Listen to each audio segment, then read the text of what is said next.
Night after night, the threat returns, and for millions of Ukrainians, sleep disappears with it. Drone strikes are a near constant part of life in cities like Kyiv and Dnipro. And now, doctors say the mental toll is deepening as a growing number of Ukrainians are turning to medication just to cope. Nearly half of all Ukrainians are now showing signs of mental health strain. That's according to the World Health Organization. And sleep, or the lack of it, is at the center of the problem. Ukrainian officials say Russia stepped up its drone attacks, sending swarms of Shahed type drones into civilian areas, often at night. The noise, explosions, and repeated air raid alarms are turning bedrooms into shelters and hallways into bunkers. These drones fly low and loud and often come in waves. Even when air defenses intercept them, the alerts still shatter sleep. Millions of people lie awake, waiting for the buzzing to stop.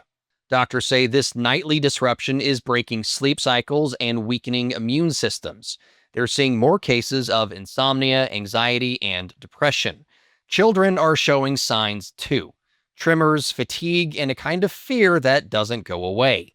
And over time, researchers say the risks only grow. A 2022 study published in Review Neurologic links chronic sleep deprivation to PTS, cognitive dysfunction, seizures, and long-term illnesses like diabetes and heart disease.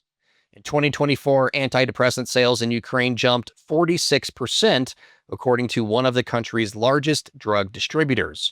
But even with that spike, usage still trails much of Europe. A 2023 study found Ukrainians were using some antidepressants up to 18 times less than people in Norway. Experts say that's due to stigma, cost, and underdiagnosis.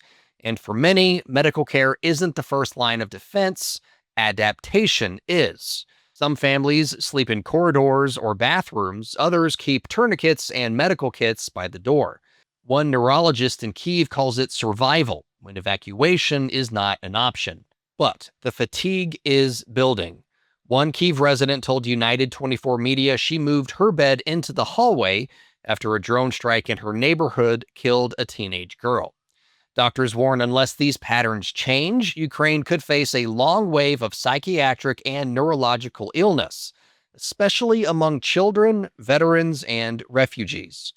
The World Health Organization says addressing mental health during wartime is as urgent as physical aid, and in Ukraine, both are under strain. For more of our unbiased, straight fact reporting, download the Straight Arrow News app today.